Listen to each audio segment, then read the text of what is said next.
The rain came without warning. One moment, the generators were humming, the music was loud, the laughter louder, and then the back gate of the Odogwu compound swung open, and the screaming started. Not the kind that comes from joy. The kind that tears through a crowd and stops every heart at once. She is gone. The bride is gone. Security guards scrambled across the compound in every direction. Guests in their finest igbatas and geli head wraps pressed together under the tent canopies, faces twisted with confusion. The DJ cut the music. Someone knocked over an entire tray of drinks. The air smelled like rain in panic. Chibueze Odogwu stood at the entrance of the mansion in his white kaftan, hands trembling at his sides. He had been searching for Amara for 20 minutes before he let himself believe that she was truly gone. Now, one of the guards returned and placed something in his hands, a single bridal heel, red-soled and mud-caked, found near the back gate. He stared at it like it was something he did not recognize. Like it was evidence from someone else's nightmare. She couldn't have disappeared on her own. Adaobi was crying, mascara cutting black rivers down her cheeks. Something happened. Something is wrong. Amara would never do this on her own. Chief Odogwu appeared at the top of the mansion steps, his large frame blocking the doorway. He said nothing for a long moment. He only looked out at the chaos below him with the calm expression of a man who had already decided how this story would end. And miles away, barefoot in her wedding dress, running through the forest as the rain crashed down around her, Amara was not thinking about how she looked or what people would say. She was thinking about the photograph. The locked room. The voices she had heard through the wall. She was thinking about one sentence that kept looping in her skull as her bare feet hit the wet ground. The girl must not leave before midnight. She ran faster. Everyone at that wedding spent years trying to understand what happened that night. They made her into a villain, a madwoman, a woman without honor. But none of them knew the truth. The truth was buried inside a mansion that swallowed secrets like it breathed air, and it would take 7 years, a dying man's confession, and a child born in hiding for it to finally come out. This is that story. 3 days before the wedding, Amara Eze was the happiest she had ever been in her life. She sat in her mother's small parlor in Enugu, surrounded by aunties pinning lace and arguing loudly about how to tie a geli, and she laughed until her sides hurt. She was 26. Her father had died when she was 12. Her mother had raised her and her 2 brothers on a teacher's salary that never quite stretched far enough.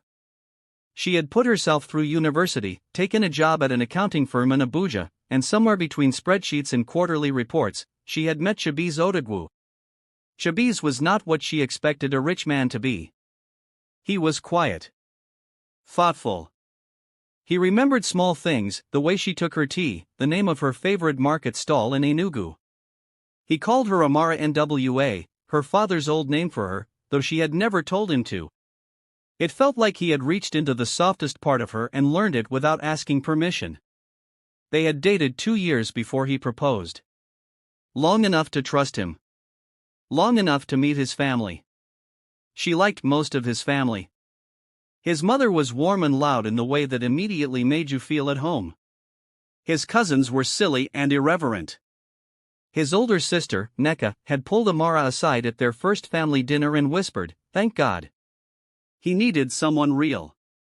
But there was Chief Odogwu. Chibueze's uncle, his father's eldest brother, was a man who took up space even when he was sitting still.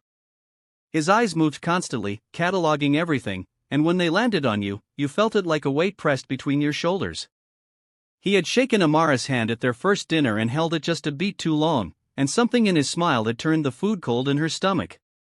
He is the head of the family, Chibueze had explained. Without his blessing, the wedding cannot happen. Does he like me? Chibueze hesitated, barely a half second. He said, "You are exactly what this family needs." She told herself that was a good thing. The wedding was everything Amara had never imagined for herself. 400 guests under a marquee tent. A traditional ceremony that lasted 3 hours.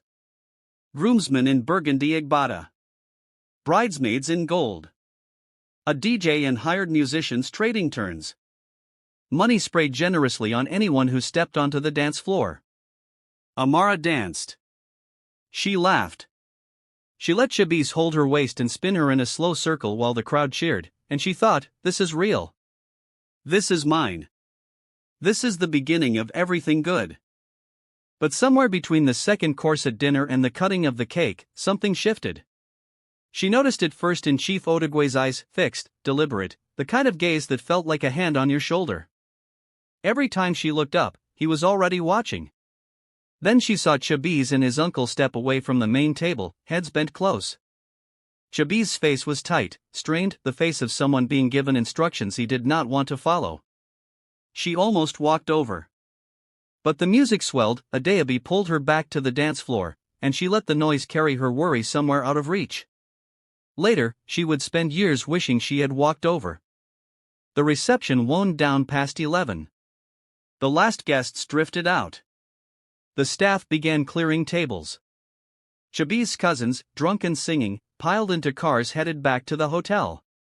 Adeobi hugged Amara at the door and said, "Message me first thing in the morning, I want to know everything," and Amara had laughed and promised she would. She walked into the mansion for the first time as Chibueze's wife. It was grand in the way of a place built to impress rather than comfort, high ceilings, marble floors, oil paintings in heavy frames. Chibueze had gone upstairs to check on arrangements. A staff member walked her briefly through the ground floor, the kitchen, the sitting room, the main staircase, and a door to the right that the staff member passed without comment. Then the lights went out. A full blackout. The hum of the generator stuttered and died. The mansion dropped into a darkness so complete that Amara could not see her own hand in front of her face. The staff member called out something about checking the fuse box and disappeared. Amara stood still for a moment. Then, slowly, she moved toward where she thought she had seen candles on a side table. She misjudged the hallway layout in the dark, turned left instead of right, and found herself in a different corridor, narrower, uncarpeted, the kind of passageway that exists in old houses without ever appearing on any floor plan. She ran her hand along the wall and felt it, a door handle. She turned it out of instinct. The room opened.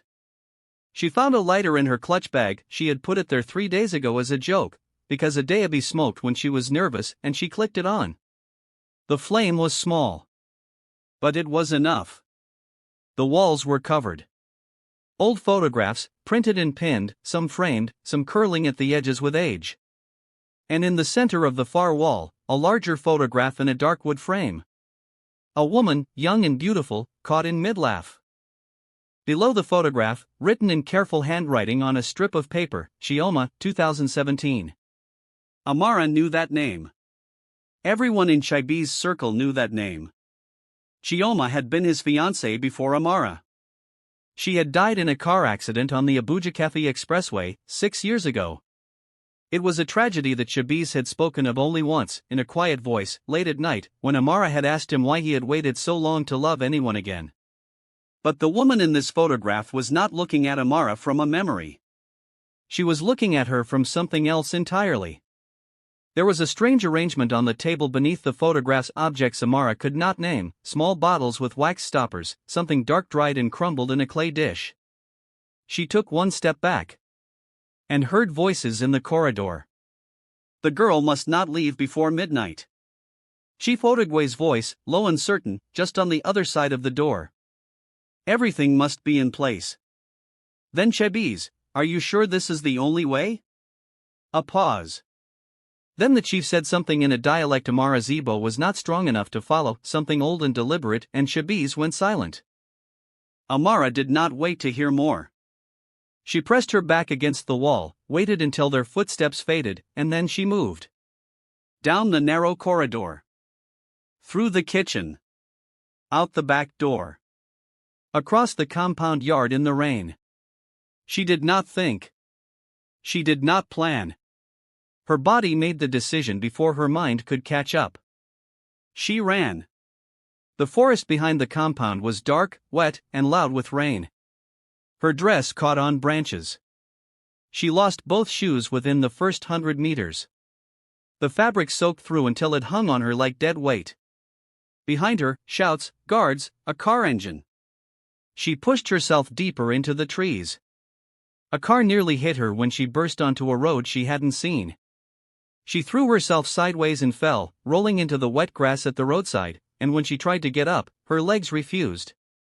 The darkness tilted around her. And then there were hands, strong, careful, old hands, pulling her out of the rain. "Quiet, my daughter," a voice said. "You are safe now. Quiet." The woman who took her in that night called herself Mama Ifeoma. She was small and ancient, with eyes that had seen too much to be easily surprised, and she lived alone in a compound 3 villages away from the city. She fed Amara hot pepper soup and asked no questions that first night, only watched her with a knowing expression that made Amara feel, inexplicably, that this woman had been expecting her. In the days that followed, the truth came slowly. Mama Ifeoma had known Chief Odogwu for decades, had left his orbit long ago, but carried his secrets like weight. She told Amara in careful pieces, the way you give medicine to someone already weak, a little at a time, watching to see what they could hold. Chief Odogwu had not always built his power through legitimate means. There were old agreements, old forces, debts paid in ways polite society never asked about. Chioma had not died in a car accident, or rather, the accident was real, but it had not been random. Amara had been chosen not because Chibueze loved her, but because she fit requirements the chief had determined were necessary. Young. Humble family. No powerful connections to come searching. "But Chibueze," Amara said one evening, sitting across from Mama Ifeoma in the soft lamplight. "Did he know? Did he plan this?" The old woman looked at her for a long time. "A man can know a thing is wrong and still do nothing to stop it," she said finally. "That is not the same as planning. But it is also not innocence." Amara held that answer in her chest for a long time. Back in the city, the story had already been written without her. Chief Odogwu had controlled the narrative from the moment she disappeared. By morning, the version circulating among guests was that the bride had disgraced the family, that she had run because of guilt, instability, or another man. The family released no statement. Chibueze said nothing. Some said Amara had been having an affair. Others said she had always been unstable, too quiet, too watchful. Over months, the rumors calcified into accepted fact. She became a cautionary tale told at other weddings. The bride who ran. Chibueze became someone else. He did not remarry. He withdrew from the gatherings, the social circles, the life he had once moved through with ease. People said he was broken. People said he was guilty. None of them were entirely wrong. 7 years passed. In a quiet village compound 3 hours from Abuja, a 6-year-old boy named Kamsi was learning to read. He had his father's jaw, his mother's eyes, and a laugh that filled rooms. He did not know his father's name. His mother had told him his father lived far away and they would speak of it when he was older, and he accepted this with the uncomplicated trust of a child who has no reason to doubt his mother. Amara had built a life. Small and careful, surrounded by the protection of Mama Ifeoma's community. She worked as a bookkeeper for a local cooperative, grew a garden, told Kamsi stories every night before bed, and pretended, for his sake, that she was not always afraid. Then Kamsi fell ill. It began as a fever. It became something worse, a deep, persistent sickness that the village clinic could not diagnose properly, that worsened each week rather than improving. The nearest specialist was in Abuja. Amara had no choice. She packed what she needed, held her son's hand on the long bus ride, and returned to the city she had fled 7 years ago. She did not know that Chief Odogwu was dying. The old man had been sick for 2 years, quietly, the way powerful men manage their final defeat. But sickness opens rooms that pride keeps locked. In his final weeks he became tormented, sleepless. He called for a priest, turned him away, then called again. What he confessed over 4 long evenings was more than the priest had expected to hold. He told the priest about Chioma, about what had been done, about the arrangements he had made for the wedding. Why the bride could not leave before midnight. Why Chibueze had been told there was no other way. He wept in the way of a man who has waited too long to feel anything, and said he had told himself it was tradition, and that he was no longer sure what the difference was between tradition and cruelty. The priest listened. Then quietly pressed record on his phone. Chibueze found Kamsi before he found Amara. It happened in the hospital corridor, a small boy on a bench who looked up at a stranger and revealed, in the structure of his face, an entire secret. Chibueze stopped walking without deciding to. He stood there until Amara turned from the reception desk and saw him. Neither of them moved. Then Kamsi looked between them and said, "Mama, do you know this man?" The conversation that followed was not clean or cinematic. It happened in pieces, in the corridor, in the car park, eventually in a small restaurant where they sat across from each other with cold drinks neither of them touched. "You were supposed to protect me," Amara said. Her voice was not raised. It was worse than raised, it was flat and certain, like a verdict. "You were my husband. I was in your house. And whatever was happening in that room, whatever your uncle had planned, you knew enough to ask if there was another way. You knew enough to be afraid. But you did not warn me." "I didn't know the full extent of what he planned," Chibueze said. "I swear to you, Amara. I knew my uncle had traditions. I knew he was doing something that night. But I told myself," he stopped. He pressed his hands flat on the table. "I was a coward. That is the true thing. I was afraid of him and I told myself stories to explain why that was acceptable, and I let you walk into that house without knowing." "And Chioma?" The question landed between them like a stone dropped in still water. Chibueze closed his eyes. "I found out the truth about Chioma 4 months after you disappeared. When I started asking questions he didn't expect me to ask. He looked up. By then you were already gone. And I had no way to find you. And I didn't know if you would believe me even if I did." "You could have tried," she said. "Yes," he said. "I could have. I didn't. And I have known that for 7 years. 3 weeks after that conversation, Chief Odogwu died. And the priest released the recording. It spread the way truth spreads when suppressed long enough, fast in total. The recording played on radio, circulated in WhatsApp groups, appeared in newspapers. The confession was clear, detailed, and devastating. It named names. It described events. It left nothing ambiguous about what had been planned that wedding night, or who had planned it. The community that had spent 7 years calling Amara a disgraced bride fell silent. Then it rearranged itself. People who had spread the worst versions of the story quietly reconsidered. People who had believed Chief Odogwu's framing reconsidered their silence. Amara's name was spoken differently now. Not as a punchline. As a woman who had run because running was the only sane response to an insane situation. A woman who had protected herself and her son with nothing but instinct and courage. Mama Ifeoma, when she heard the news, said only, "Good," and went back to her garden. Chibueze drove to the village on a Tuesday. Amara had agreed to see him, which he understood was more than he had earned. Kamsi was in the yard when he arrived, chasing a dog that had no interest in being caught. He stopped when he saw the car, then looked at the man who climbed out with the careful, measuring gaze of a child taught to trust slowly. Chibueze crouched down to his level. "Hello." "Hello," said Kamsi. "My mama said you might come. She said I should decide for myself what I think of you." Chibueze smiled quietly. "That sounds like your mama." Amara appeared at the doorway older, with something in her bearing that had hardened into permanence. He stood up slowly. They sat on the veranda while Kamsi drifted back to the dog. The sun was going down. The air smelled like cooking in earth.